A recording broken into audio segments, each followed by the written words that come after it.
Hi friends, welcome to AVS all in one channel. ఈరోజు ఈ వీడియోలో కమ్మనైన టమాటా పప్పు, అలానే శ్రీరామనవమి రోజు నేను చేసుకున్న పూజ, అలానే వ్లాగ్ అనేది చూద్దామండి. ఒక డే అంతా ఏం చేసామనేది. సో ఇక్కడైతే ఇది అర్లీ మార్నింగే అండి. నేనైతే ఒక కుక్కర్ తీసుకొని అందులోకి కందిపప్పు అయితే వేసుకున్నాను.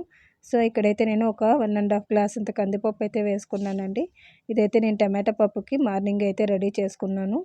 ఇక్కడైతే మా సిస్టర్ ఆఫీస్కి వెళ్తుంది. సో తన కోసం అనేసి మార్నింగే అన్ని వంటలు చేశానండి. ఇప్పుడైతే నేను అన్నీ అయిన తర్వాత ఇప్పుడు ఇందులోకి కొంచెం ఆయిల్ వేసుకొని ఫ్రై చేసుకోవాలి. ఇక్కడ పప్పు అనేది సిమ్లో పెట్టుకొని బాగా స్మెల్ వచ్చేంత వరకు, అంటే కమ్మటి వాసన వచ్చేంత వరకు ఇక్కడైతే ఫ్రై చేసుకున్నాం అనుకోండి, పప్పు అనేది చాలా టేస్టీగా ఉంటుందండి. సో ఇప్పుడైతే నేను అందులోకి పచ్చిమిర్చి అనేది యాడ్ చేసుకున్నాను. ఇక్కడైతే నేను అన్నీ 1 బై 1 వేస్తున్నానండి. సో ముందుగానే కట్ చేసుకొని అయితే పెట్టుకున్నాను. ఇక్కడ నేను 2 పెద్ద టమాటాలు అయితే వేస్తున్నానండి. సో ఇప్పుడు ఇక్కడ అన్నీ వేసుకొని కొంచెం సేపు అయితే ఫ్రై చేయాలి. ఇక్కడ ఎక్కువసేపు ఫ్రై చేయాల్సిన అవసరం లేదు. జస్ట్ పప్పు అలానే టమాటో కలిపితే చాలు. సో ఇప్పుడంతా మిక్స్ చేసిన తర్వాత ఇందులోకి మనము జీలకర్ర అలానే ధనియాల పిండి, కారం పొడి అనేటివి 1 బై 1 ఎలా వేసుకోవాలనేది చూద్దాము. సో ఇప్పుడైతే నేను కారం పొడి అనేది యాడ్ చేశానండి. ఇందులోకి కావాల్సిన వాళ్ళు ఒట్టమిరపకాయ కూడా వేసుకోవచ్చు. సో నేనైతే కొంచెము రెడ్ చిల్లీ పౌడర్ అయితే వేసానండి. పౌడర్ వేసిన తర్వాత ఇందులోకి కొంచెం సేపు, అంటే సిమ్లో ఉంటుంది కాబట్టి ఉడుకుతూ ఉంటుందండి కుక్కర్లో ఉన్న పప్పు. అలానే టమాటా అనేది మనమైతే ఆఫ్ చేయాల్సిన అవసరం లేదు. వాటర్ అయితే పోసుకోవాలి ఇప్పుడు. సో ఇక్కడ వాటర్ అనేది మనకు సరిపడినంత వాటర్ అయితే పోసుకోండి, ఎక్కువ వేయాల్సిన అవసరం లేదు. అలానే 1 టేబుల్ స్పూన్ అంత జీరా కూడా వేసుకున్నానండి. ఇందులోకి కొంచెం ధనియాల పిండి కూడా, జస్ట్ కావాల్సిన వాళ్ళు లైట్గా మెంతులు కూడా వేసుకోవచ్చు. జస్ట్ ఒక 3-4 అన్నీ వేసుకొని మనమైతే ఇందులోకి ఆనియన్, వెల్లుల్లి కూడా యాడ్ చేసుకోవాలి. నేను ఇప్పుడు ఇక్కడైతే వెల్లుల్లి యాడ్ చేస్తున్నానండి. ఇక్కడ 3 to 4 అంత వెల్లుల్లి, అలానే ఒక హాఫ్ మీడియం సైజ్ అంత ఆనియన్ కూడా యాడ్ చేస్తున్నాను. ఇవంతా వేసుకున్నప్పుడు ఆల్రెడీ మనకు గ్యాస్ అనేది ఆన్లో ఉంటుంది కాబట్టి నీట్గా ఉడుకుతూ ఉంటుంది. సో ఇప్పుడైతే నేను కొంచెం సేపు జస్ట్ బాయిల్ అయిన తర్వాత కుక్కర్ విజిల్ పెట్టి ఒక 3 to 4 విజిల్స్ అయితే రానివ్వాలండి. సో ఇక్కడ 3 to 4 విజిల్స్ వచ్చిన తర్వాత మనకి ఇక్కడైతే కరెక్ట్గా పప్పు అనేది స్మూత్గా రుబ్బుకోవచ్చు. లేదు ఎక్కువ కావాలనుకున్న వాళ్ళు ఇందులోకి వాటర్ పోసుకొని ఇంకా కొంచెం పప్పు అనేది ఎక్కువగా చేసుకోవచ్చు అండి. నేనైతే కొంచెం ఎక్కువగానే చేస్తున్నాను కాబట్టి ఇందులో కొంచెం వాటర్ అయితే పోసాను.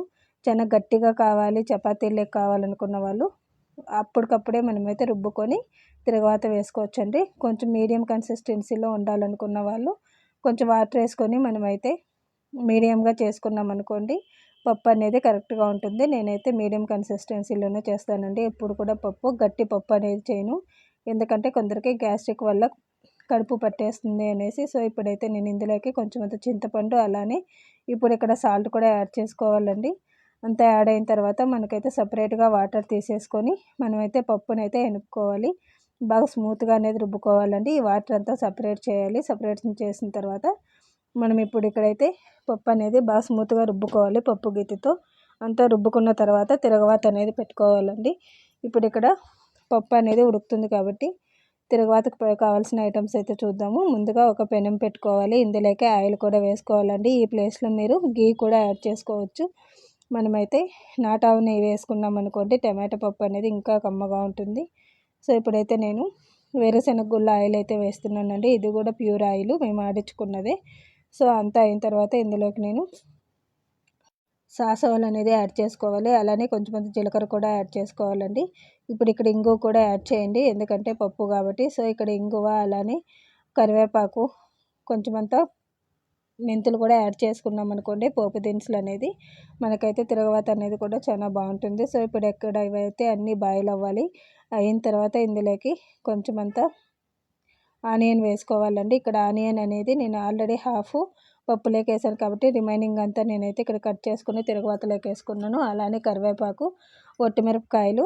సో ఇవి కూడా అంతే, మీకు ఆప్షనల్. ఒట్టిమిరపకాయలు కారం తక్కువ ఉన్న వాళ్ళు యాడ్ చేసుకోండి, లేదనుకున్న వాళ్ళు స్కిప్ చేయొచ్చు. సో ఇప్పుడైతే నేను అంతా వేయించుకుంటున్నానండి. ఇక్కడ బాగా నీట్గా వేయించుకోవాలి. వేయించుకున్న తర్వాత ఇక్కడ వెల్లుల్లి అనేది కొంచెం కొంచెం కచ్చాపచ్చాగా దంచి ఇందులోకి వేసుకోవాలండి. ఎక్కువ దంచాల్సిన అవసరం లేదు. సో అన్నీ దంచుకున్న తర్వాత ఇదైతే కొంచెం సేపు అయితే ఫ్రై అవనివ్వాలి. తిరగవాత అనేది ఎంత బాగుంటే మనకైతే పప్పు కూడా అంత టేస్ట్ ఉంటుంది.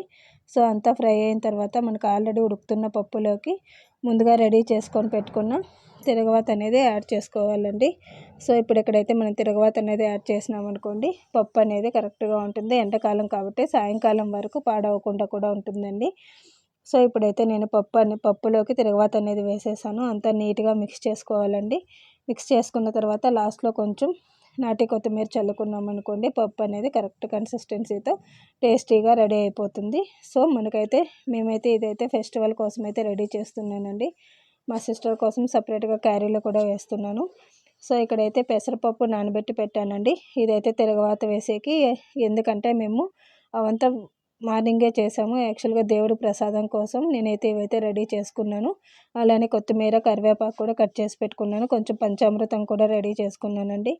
పాయసము, పెసరపప్పు పాయసం అండి ఇదైతే. సో ఇక్కడైతే పాయసం కూడా రెడీ అయింది.